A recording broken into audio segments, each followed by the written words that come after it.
Welcome back, golf enthusiasts. Ready for another deep dive into the world of professional golf? Always ready for some golf talk. This week is particularly exciting, right? We've got 6 tours to unpack, each with its own share of drama and surprises. From the PGA Tour to the Australian Tour, it's been a whirlwind of action. You're not kidding. It's almost hard to keep up with all the incredible performances happening around the globe. So let's tee off with the PGA Tour, shall we? The Mexico Open at Vidanta saw an incredible finish with Brian Campbell snatching his first ever PGA Tour victory. What a story, right? To come from behind and edge out Aldrich Potgieter, who is playing some fantastic golf, speaks volumes about Campbell's mental toughness. Seriously, to win by just 1 stroke after 4 days of intense competition. Talk about pressure. And remember, he finished 22 under par. It just shows you the level of skill these guys are bringing to the course. It's mind-blowing. And while Campbell's victory is definitely the headline, let's not forget Stephan Jäger's impressive third-place finish at 19 under par. The guy is a model of consistency. Absolutely. Always a threat on the leaderboard. But switching gears to the DP World Tour, the Kenya Open had its own share of drama, didn't it? Oh, you mean Jacques Kruyswijk's unbelievable bogey-free weekend? Exactly. It's almost unheard of, especially under the pressure of leading a tournament. Bogey-free for 2 consecutive rounds. Yeah, That's not just skill. That's some next-level focus. couldn't agree more. And he finished at 18 under par, holding off a strong challenge from the veteran John Perry. It seems like the South African golfers were on fire this week. Kruyswijk takes the trophy, and then we see Dion Gurmashoys and Jaden Shaper finishing 3rd and 4th. Is there something special happening in South African golf right now? There's definitely a wave of young talent emerging from South Africa. And it's not just raw talent. They're playing with incredible composure and strategy. It's really exciting to watch. It reminds me of the Sunshine Tour, where we saw another rising star, Jamie Rutherford, secure his first major victory at the Cape Town Open. That's a huge achievement for Rutherford. Finishing 14 under par, 2 strokes ahead of South Africa's Keenan Davids, he really showed what he's capable of. I was reading about his driving accuracy being particularly impressive throughout the tournament. That must have given him a significant advantage. Oh, absolutely. His ability to consistently find the fairway set him up perfectly for those birdie opportunities, and that's where his strategic brilliance really shines. Talk about his course management, right? Precisely. He's thinking several shots ahead, plotting his way around the course with a maturity beyond his years. That's a sign of a true champion in the making. It sounds like we'll be hearing a lot more from him in the years to come. And speaking of champions, how about Justin Leonard clinching the trophy at the PGA Tour Champions Chubb Classic? Fantastic to see Leonard, with his incredible PGA Tour legacy, find success on the Champions circuit. It's a testament to his enduring talent and love for the game. It's proof that in golf, experience and wisdom can be just as powerful as youthful energy. Couldn't have said it better myself. But speaking of youthful energy, we saw an incredible finish at the Australian Tour's The Players Series, Sydney, didn't we? Nick Vogt snapping his title drought with a 1-stroke victory over Australia's Jake McLeod. That final round must have been a nail-biter. Oh, absolutely. The tension was palpable. But Vogt held his nerve and played some clutch golf when it mattered most. What I find particularly interesting about that tournament is the mixed field of male and female golfers competing concurrently. Yeah. It's great to see that kind of inclusivity in professional golf. It's a format that's gaining traction, and for good reason. It showcases the talents of both men and women on the same stage, making for a truly compelling spectacle. Absolutely. Now, before we move on, I'm curious about your thoughts on the Honda LPGA Thailand. I know we don't have specific results yet, but it's always a highly competitive tournament. The Honda LPGA Thailand is definitely a highlight on the LPGA Tour calendar. And from what I've seen so far, this year is no different. We've got a tightly packed leaderboard and plenty of drama unfolding in the final round. So we'll all have to wait with bated breath to see who emerges victorious. But all this talk about exciting finishes and emerging talent makes me think about the future of golf. And one thing that's impossible to ignore is the TGL Golf League. What are your thoughts on this new venture? It's generating a lot of buzz, and rightfully so. I mean, you've got Tiger Woods and Rory McIlroy at the helm, combining traditional golf with cutting-edge technology. Tiger and Rory. I mean, that's enough to pique anyone's interest. But how does it actually work? Tell me more about this tech-infused approach. Imagine 6 teams of PGA Tour stars competing head-to-head in a custom-built arena. And here's the twist. A massive video screen simulates iconic golf courses, allowing players to hit real golf balls into this virtual world. It sounds like something out of a sci-fi movie. But it must require some serious skill to hit those shots accurately onto a virtual green. Absolutely. It's still real golf, requiring precision and strategy. Yeah. But it's faster paced, more compact, and designed to be a truly immersive viewing experience. So is this the future of golf or just a passing fad? That's the million-dollar question, isn't it? It's too early to say for sure.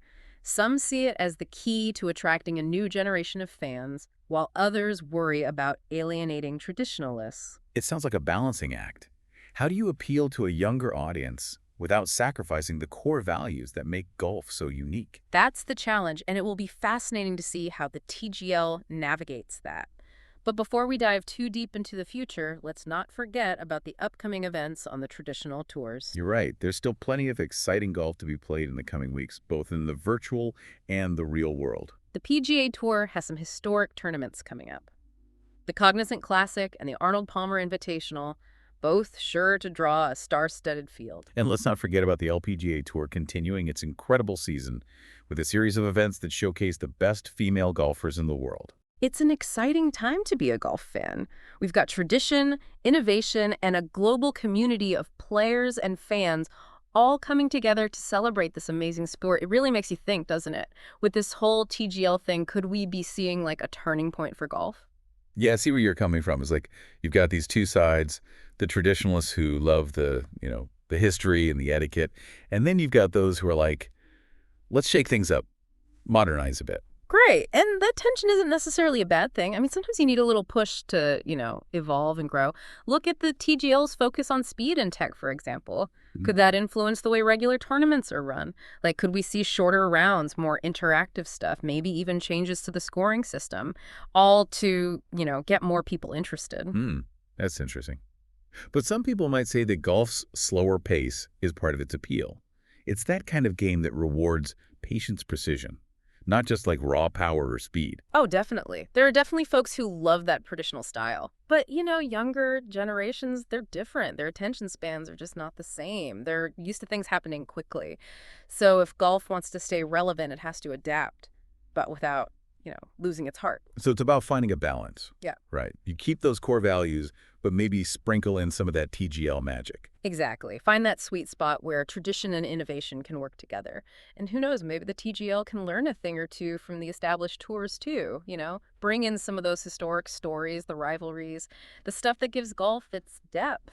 I like that kind of a two-way street of inspiration. Yeah. Like those old classic courses that have been around forever, but they're always being tweaked and updated for modern players. Perfect analogy. Just like the best sports, the best courses evolve over time, but they don't forget where they came from. And speaking of staying true to your roots, Justin Leonard's win at the Chubb Classic was pretty awesome. It reminds us that golf at its heart is about that individual battle against the course against yourself. It's not about all the bells and whistles. Absolutely. Watching Leonard play those final holes with that same grit and determination, it was inspiring. It shows that a love for the game plus experience and smart thinking can lead to success at any age. Proof that golf can be a lifelong sport. You can play it competitively for years, and there's always something new to learn and new challenge to face. It's something that players and fans of all ages can connect with. That's so true. And let's not forget about all those other stories of determination this week. Brian Campbell's emotional first PGA Tour win, Jacques Kruyswijk's incredible consistency at the Kenya Open, and Nick Vok's amazing comeback in Sydney.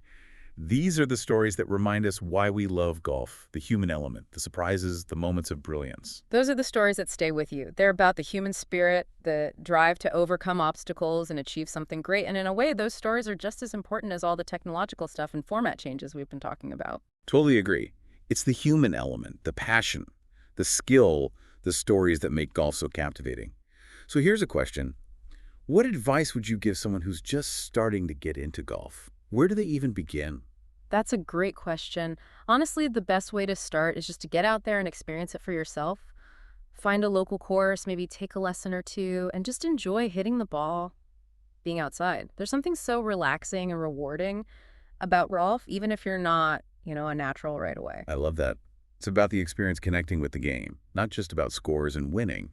But what about following the professional tours? There's so much going on, it could be a bit overwhelming for a newbie. Any tips? Definitely. The PGA Tour, DP World Tour, LPGA Tour, they all have great websites, social media channels. They post updates, highlights, player profiles. It's a great way to learn about the different players, their backgrounds, and the tournaments. And don't forget about all the streaming services that show love golf now. You can watch the pros compete right from your couch.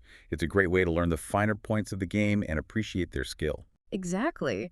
And if you're curious about that TGL and its techie approach, check out their website and social media too. They're building a lot of hype for their first season, and I'm sure they'll have lots of cool content. Sounds like there are plenty of ways to get into golf, whether you're a seasoned pro or just starting out.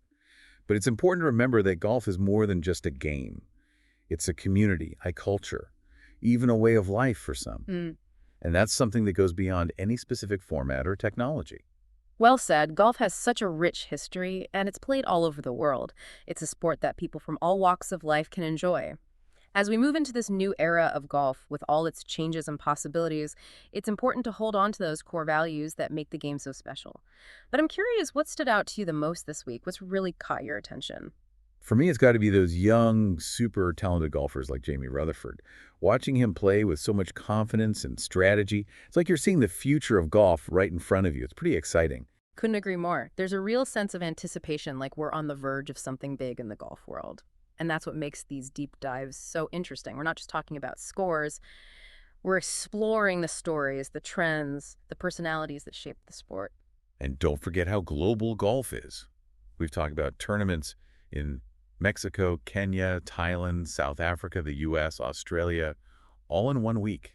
It really shows that golf goes beyond borders and cultures. Yeah. It brings people together through their love of the game. It's a beautiful thing. It truly is. And that global perspective is a perfect segue into our next topic.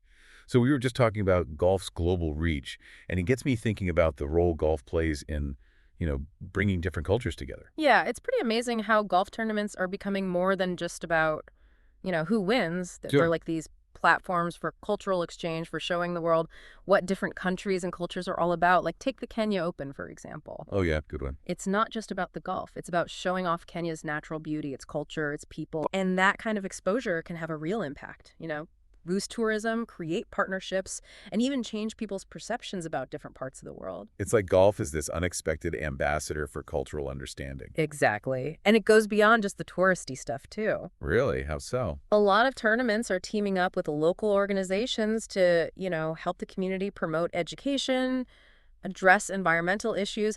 They're using their platform to do good beyond the golf course. Yeah, I've noticed that more and more tournaments are becoming these forces for positive change, supporting causes that both players and fans care about. It's a powerful trend. It shows how the role of sports in society is changing. It also makes me think about the LPGA and all the work they do for gender equality in sports. Absolutely. The LPGA has been a real leader for women's golf. Not only do they provide a place for these amazing athletes to compete, but they also fight for equal opportunities and recognition for women in the sport. Their influence goes way beyond the golf course. For sure. They're inspiring young girls, challenging those old stereotypes, showing that women can achieve anything they set their minds to. It's about empowerment, and that message goes far beyond golf. And it's not just the LPGA. We're seeing more and more efforts to make golf more inclusive and accessible for everyone. That's so important for the future of the sport. Golf has had this reputation of being, kind of exclusive. But those barriers are coming down thanks to programs that introduce the game to new communities, that encourage diversity among instructors and coaches, and that create opportunities for people of all abilities to enjoy the game. Those are the stories that really inspire me. Me too. It's about recognizing that golf is for everyone, no matter your age, gender, or background. It's a game that teaches you about perseverance, integrity, and respect. It's been awesome exploring all these different sides of golf with you. It's so much more than just hitting a ball. Way more. It's about people, it's about connecting with the world, and it's about the power of sports to inspire, challenge, and bring people together. Wrapping up this deep dive, I'm feeling really optimistic about the future of golf. It's a sport that's not afraid to change, to push the limits, and to use its influence for good in the world. I couldn't agree more. It's a great time to be a golf fan, and I can't wait to see what the future holds for this awesome game. And to everyone listening, thanks for joining us on this journey through the world of professional golf. We hope you learned something new, discover some inspiring stories, and maybe even feel inspired to get out there and try golf yourself. Who knows? You might just discover a passion that'll stay with you forever. Until next time, keep swinging for the stars.